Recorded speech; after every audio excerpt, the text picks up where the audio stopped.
Ray-Ban Meta. Это якобы умные очки Gen 2. Это, знаете что, это простые очки плюс маркетинг. Это тот случай, когда тебе делать нехрен. Короче, обзор на 5 минут на канале Технозон. Подписывайся, поехали. Вот когда их презентовали, думаю, ну классная же тема. Можно видосики снимать для YouTube, буду классно работать и все отлично.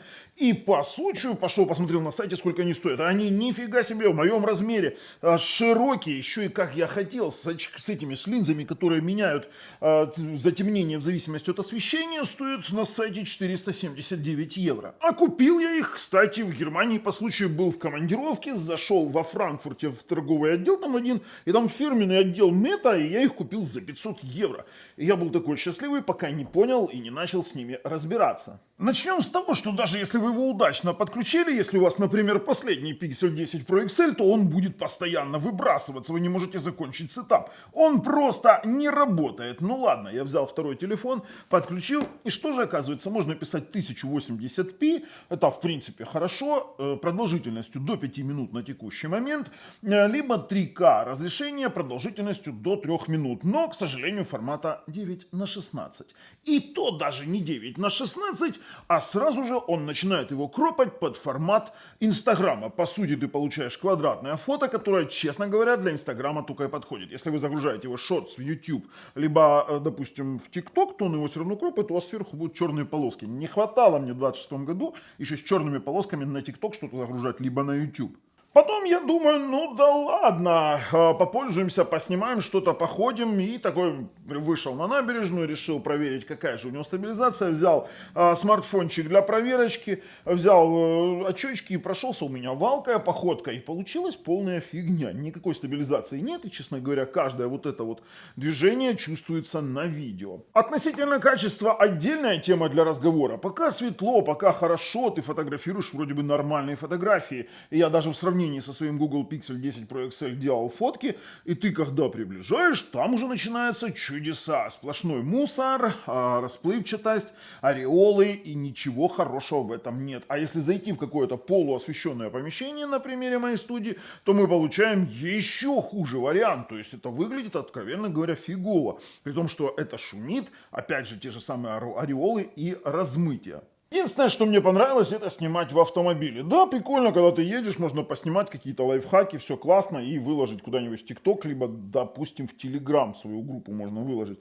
Но так, чтобы использовать для Ютуба, либо для ТикТока, абсолютно бесполезная вещь. Но что же я их только ругаю, как очки они действительно получились. Ray-Ban это хороший бренд, он хорошо выглядит, хорошо сидит. И дело в том, что когда ты их используешь, да, то они затемняются, у них даже есть затемнение зональное, то есть в зависимости от угла, я даже вот вам специально показываю, от угла освещения они зоны темнеют по-разному. Это прям невероятно круто. И как солнцезащитные очки они отрабатывают суперово. Мне вот это единственное, что в них нравится. Функция шумодава. Ну, давайте протестируем. Как раз ветер, и это запись именно с ветром, это такой себе тест шумодава получается. Ну, результат вы слышите сами.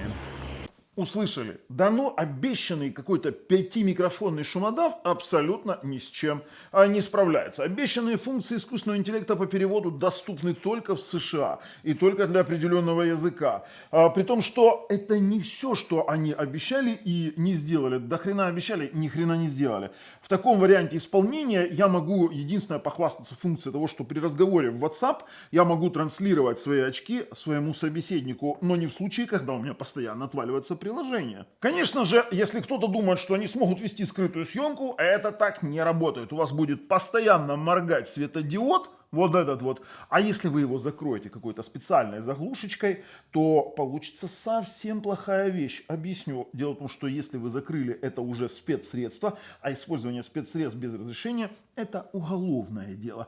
А так это будет просто-напросто моргать. Батарейки при видеозаписи хватает очень ненадолго, заряжаются они вот такого вот кейса, который идет с ними в комплекте. И, откровенно говоря, неплохо с кейсом, хорошо тянут, но без кейса, ну, очень даже ненадолго хватает. То есть, если вы конкретно снимаете, поверьте, там в течение получаса вы их засадите. Вопрос в другом. Прослушивание музыки. Обещали классное прослушивание музыки. Музыка абсолютно плоская, хотя и стерео.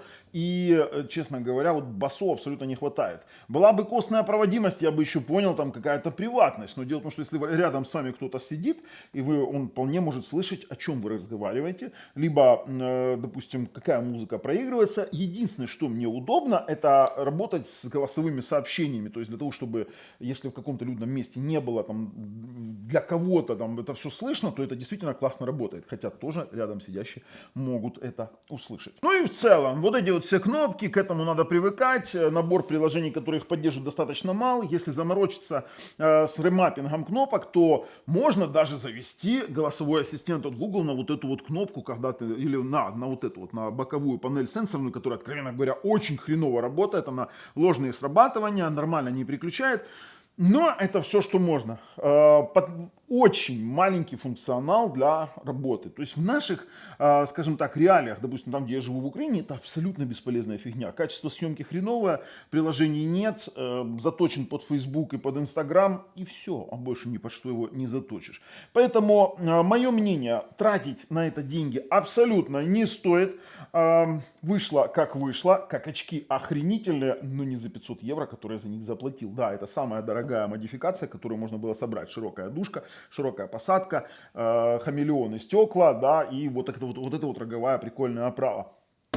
Я не рекомендую. Фигня полная. С вами был Бабл на канале Технозон. Пока.